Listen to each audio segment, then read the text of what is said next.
March is always a funny part of the year. It's too late for Christmas sales, but too early for summer, so often ends up with games to fill a backlog until you have time for them. Both lucky and unlucky for us, March 2020 is stacked with incredible titles. They range from brutal shooters, tough as nail RPGs, and games so cute they shoot endorphins straight into your brain. Well, consider us at Nerdstash your endorphin dealer. My name is James, this is the Nerdstash, and you're watching 10 great games out in March. Murder by Numbers is a fascinating mix of Picross and Phoenix Wright, and appears to be just as wacky as this sounds. It has a lovely anime style and takes clear inspiration from visual novels. With titles such as Dr. Kawashima's Brain Training and Hatful Boyfriend under their belt, one can assume two things from Murder by Numbers. It won't pull any punches stylistically, and will inevitably achieve a cult-like following. Yes, I should have played Hatful Boyfriend by now, please stop telling me. Out on the 5th for the Switch and 6th for PC, if you're looking for something to play in the meantime, check out Phoenix Wright. It's great. With some pretty mediocre all-family exclusives in their past, such as Blink's and Super Lucky's Tale, we weren't expecting much from Ori. It had an obviously gorgeous style, but their past suggested it might not live up to what we see. Boy, were we wrong. Ori and the Blind Forest was one of the most charming and heartwarming tales of the last 5 years. That's why we're so excited to see Ori and the Will-O-Wisps finally come out this month. If it's anything like its predecessor, it will feature a lovely soundtrack, stunning visuals, and intelligent narrative design. Nonetheless, we can't wait. Out on PC and Xbox on the 11th of March, you should check out the previous Ori game and Child of Light for some pretty visuals and sound design. Furthermore, it's available on release with Xbox Game Pass and absolutely worth your time.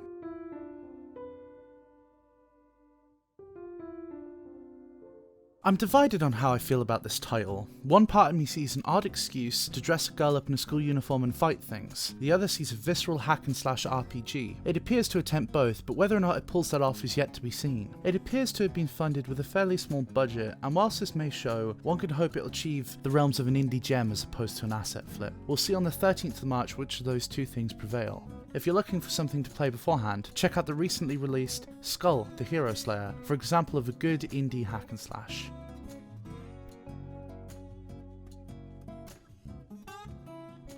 The original Nioh way back in February 2017 was one of a few choice exclusives that made me glad to be a PS4 owner. It felt like Dark Souls with its impeccable level design and moorishly difficult combat, but managed to stay fresh and unique with its narrative and spins on the genre. Nioh 2 attempts to further polish and adapt this formula in great new ways. Its focus on rhythmic combat and key moves is something truly unique in recent action RPGs. A simple scroll through Team Ninja's works in the past should make it clear of the pedigree that they hold. With titles such as Fire Emblem Warriors and Dissidia Final Fantasy NT, one can hold a certain amount of faith in them. This was solidified in the demo we were lucky enough to receive in November last year. Out on the 13th, I'd advise making your way through Nioh and Sekiro just because they're genuinely fantastic.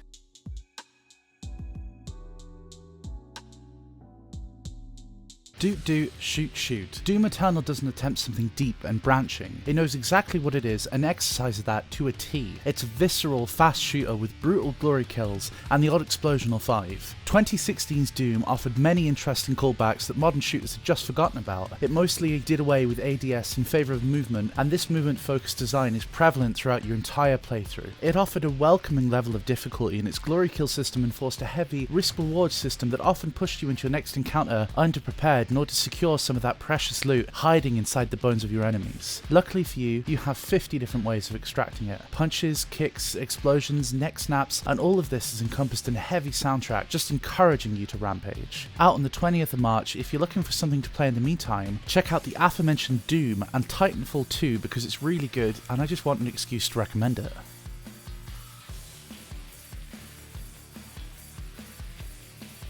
Doom Eternal has somehow found an unlikely ally on the internet. That ally seems to be Animal Crossing, and in particular, Isabelle. My social feed has been filled with a mixture of the Doomslayer in cute pictures and Isabelle in mean ones, and honestly, I can't get enough. In hindsight, this makes total sense. Animal Crossing is the perfect antithesis to Doom. After a hard day of stomping, shooting, and slashing his way through demons in hell, I'd like to imagine the Doomslayer curled up on the couch, listening to soft rock and smiling when he finally pays off his 5th extension of his house and adds 3 flowers outside the door. Furthermore, seeing Isabelle in a more angry mode adds a three-dimensional layer to her personality. As franchises, they manage to achieve something more human than the other lies would. Or it's just a cutesy game I like a little bit too much. Regardless, give it a go and try not to crack a little smile. Out on the 20th of March, check out Animal Crossing New Leaf and Doom, because the internet is unpredictable and everyone needs something a little bit different.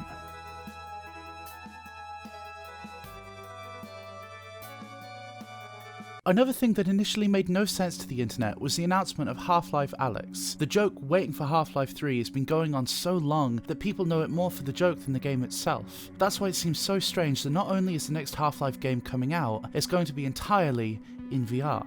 This does make sense financially given the rampant hype to hear from Half-Life again almost justifies the price of VR alone, not to mention all the great titles available on it. Unlike what people thought it may be, it seems to work as a story before the events of Half-Life 2. As the title suggests, you take the role of Alyx Vance as you fight an occupying alien combine. Out on the 23rd, I'd suggest looking into the original Half-Life games and the recent VR gem Boneworks.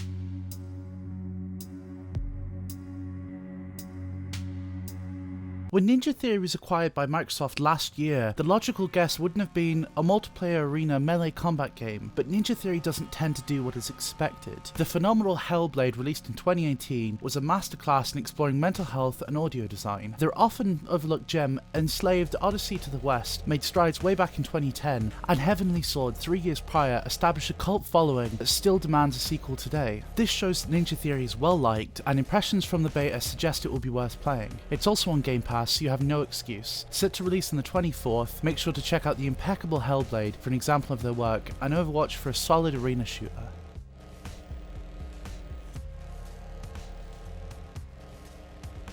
Cosmic horror is something that's infamous for being dealt with poorly in video game form. Moods of Madness made some waves last year with its release on PC. Its release on Xbox and PS4 attempts to make an ocean. It's a first-person, narrative-driven experience based on the scientific exploration of Mars. In this, you must explore to piece together the story. Nothing is forcing you to move forward, but you. If you don't want to take the next step, you don't have to. If you don't, its intense narrative will practically tease you with its tongue out to just move forward a little more. Then it gets you. You are hooked. This is the great appeal of cosmic horror. It doesn't promise jump scares. It promises a narrative that's just intriguing enough to justify its oppressive atmosphere. Moons of Madness stalks its way to Xbox and PlayStation on the 24th. If you're looking for something to play, check out the intriguing but admittedly underwhelming Sinking City and the practically terrifying Alien Isolation.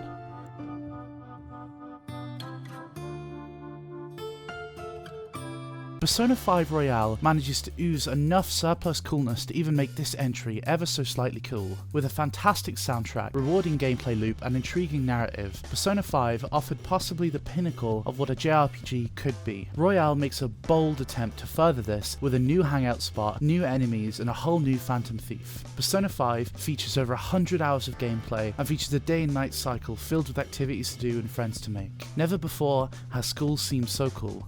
Never mind, even Persona 5 can't make this list cool. Persona 5 Royale attempts to steal your heart on the 31st of March. If you're looking for something to play beforehand, don't check out Persona 5. Instead, try and get your hands on Persona 4 Golden. And that's the list. If you somehow got through every single one of these games before the end of March, I don't believe you. In case I do, make sure to leave a comment below about it and you'll receive some recommendations in return. My name is James, you're watching The Nerd Stash, and this was 10 great games out in March. Thank you for watching.